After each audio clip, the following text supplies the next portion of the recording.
Good afternoon guys, my name is Kelli-Marie and welcome back to my channel. So today I wanted to discuss with you guys the 10 ways I found I've been able to minimize all the items that I have. As I mentioned in my previous video, I had way too many things and I had to find a way how to kind of minimize, because at the time I was moving around a lot.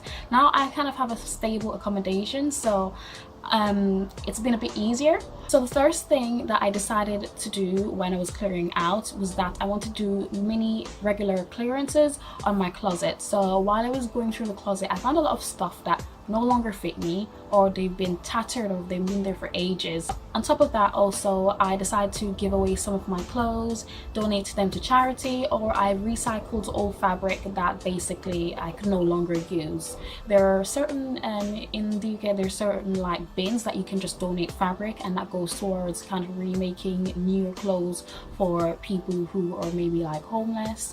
You'll see them like big green drums. Depending on where you're watching this from, I'm not sure if you have similar things, but you can look it up online and see if you can donate some of your old fabric that can no longer be worn as it is to, you know, various charities. So that's the first thing that I did. Number two, this mostly dealt with my kitchen appliances and utensils.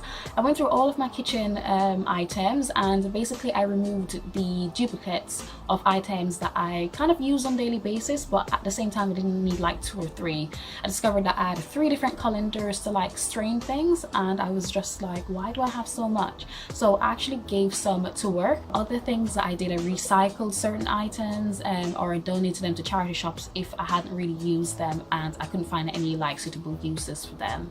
I decided to kind of like do some recipes and try to see basically that if this would really come in handy. And to be honest, there's lots of things that you could use to basically do the same thing. So you could use a fork to mix batter, or use a spoon to mix batter, instead of just having like multiple like mixers by itself. Number 3, I wanted to basically sort out my paperwork for the longest while, and what I did was basically I separated them all into piles of basically receipts, insurance papers, and other personal documents that I didn't want to go directly into the bin. Then I also separated the personal items that were I was no longer able to use, and decided to shred those. I kept the insurance papers, well, the ones of items that I do have. And insurance papers, I mean, basically in my previous video I mentioned that I insure all my tech items, so stuff like that I will never throw them away, just because if my item breaks I can have that to show proof that basically I pay insurance on them, so I can just have them fixed. Number 3 is that I also basically all the paperwork that had my basically banking details on there I shredded, and I also changed my bank statements to be coming through my email, and that I can log on to the online banking instead of them having to send me paperwork month after month. I also sorted them out into folders, so I separated basically my important personal documents like high school diplomas and stuff like that, and I also put my insurance in another folder with the receipts in a 3rd folder. So that's been really easy to find all the things that I need. So I also color coded the folders so I know which one contains what, and that I didn't basically have to spend hours searching for all the paperwork just for a simple thing. And yeah, that's really helped. It's really lessened and given me a lot more space. Number 4, I decided that I wanted to lay all my makeup and skincare items out on my counter. I did this as a way to basically encourage me to use up all the items, because it's a kind of, I know it sounds really horrible, but I basically shamed myself into saying, I have all this stuff, I don't need to go out and buy more skincare or more makeup when I have all this stuff on my counter, especially when it's a big counter. So I kind of lay out on my counter, and every time I'm leaving home I look to it and I say, actually that's a lot of stuff. And it also encourages me to use it up, and encourage that when I go out I won't be going to buy it, because I can actually see what I have and what I actually need that's separate from that. So that's fun, and I've been really controlling and just using all the stuff that I have, and I haven't purchased any kind of makeup item in the past about year and a half or so. So it's really going well so far, but as I said, I have a ton of makeup that I need to use up, and luckily not all of them have a short shelf life, so It's gonna take the next few years for me to actually finish up all this makeup, but yeah. Number 5, the next thing to go were the shampoos and conditioner and like other soaps and things like that. So with the shampoos and conditioner, I found out which ones really helped my hair and which ones didn't, because I found that some of the shampoos, because of my hair texture, my ethnicity, I found out a lot of the shampoos that you use for other people are really drying for my hair, and some of them just did not work. Like, they really damaged my hair and made it dry and brittle, and they were actually meant for like dry and brittle hair, so it just made my hair 10 times worse. So I separated those items and I've repurposed and reutilized those items into basically like dishwashing liquid, like clothes wash. So if I have a bit too much excessive shampoo, I just chuck some in with my clothes. So I used it with like items that I'm not really worried about the color fading, say like white or something like that, and they work really well. And I made sure if I use them to like wash up my dishes and stuff, I made sure to wash them extra clean, because sometimes they can leave residue and that may make you sick. All the other conditioner that I had as well, I took them to work. I work in that kind of industry where, you know, it's really handy to have an extra shampoo, conditioner, like lotion and bath soaps at work, so that I can basically keep myself clean at work and then come home and not really be smelling stinky and stuff like that. So the 6th way I've been able to basically minimize unwanted items is, the most obvious probably, is to give them away to friends and family. I had a lot of unwanted and unused, unopened items that I said to myself, like, actually I really don't need this, and I don't know why I bought it originally in the first place. And a lot of times as well, I had items basically in store that I intended to give back to basically the original store that I bought it from, but because I either lost the receipt or it's gone over the 28 days mark for refunds and returns, that I've been unable to do that. So I found that was a really good way. And actually, a lot of the gifts that I have given in terms of that, people actually liked my style, and so it was really good, and it kind of made me feel nice, warm and fuzzy when, you know, you've given something away to someone else and they were like, oh, actually that's just what I wanted. But yeah, that's what I've done as a way to minimize my items. I've also mentioned donating things to charity shops. I think that's one of the major ways that you can do and give back to the community and help other people as well. So number 7 is recycling unwanted tech items, and that can actually include items that basically are no longer able to be used, say like batteries. I know places like Currys and Argos will accept old batteries that have like gone out of date or expired or whatnot, and take them and recycle them back, which is really good for the environment as well.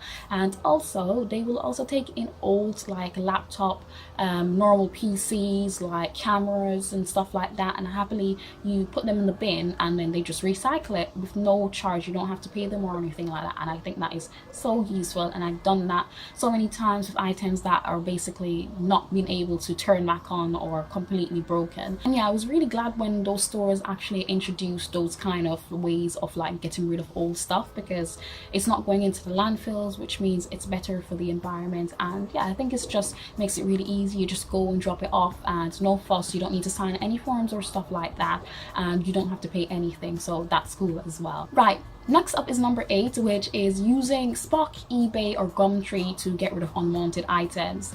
You can also use Craigslist, but I've heard really dodgy things. I suppose you can get good and bad things on Craigslist, so it's not like, I think it's just, you know, people themselves which are really dodgy. So I would say be careful when you go on websites like this.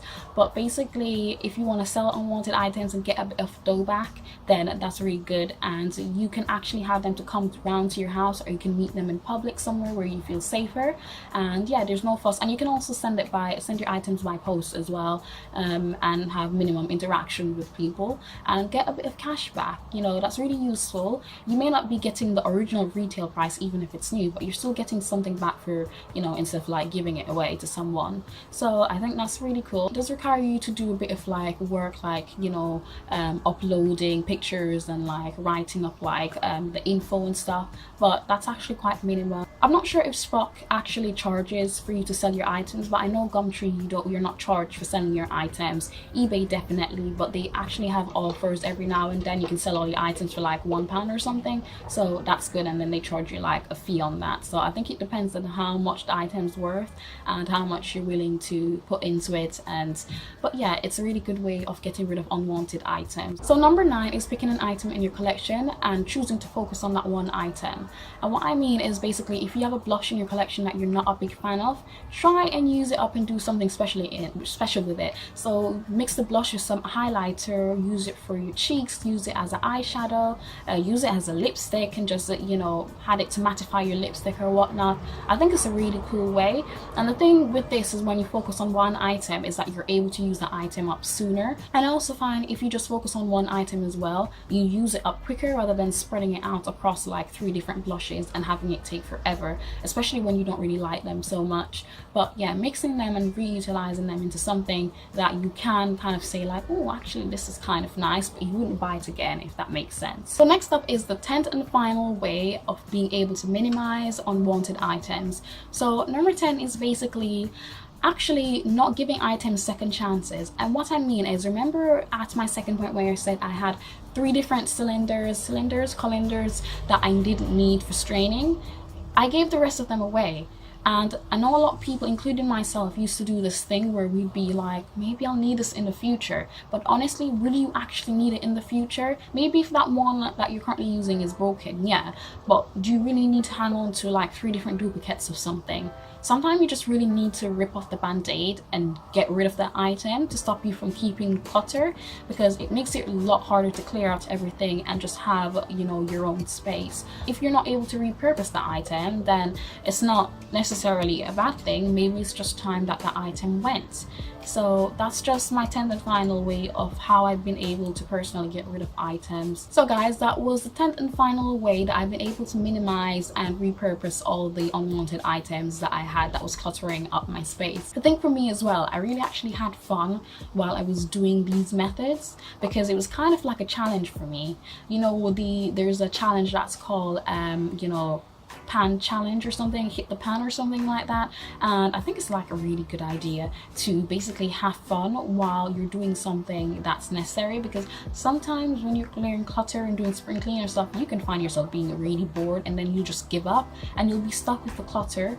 So I think it's a really good idea to just have fun with what you're doing. I think doing these kind of things as well is not just good for physical but mental stimulation as well, and also helps you deal with your personal situations. I know it kind of helps me deal with like personal relationships and how to basically kind of go forward with that. So I don't think it's necessarily so limiting, and I think that's why I really had fun while doing all of these 10 different ways, and why I was able to come up with these 10 different ways to relay back to you guys. And if you guys do have any other type of methods that you find that really helped you, do remember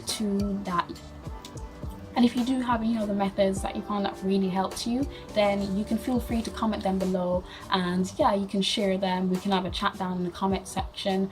And yeah, thank you guys for tuning in. I hope that this helped you and you can actually maybe repurpose that into something that you will enjoy.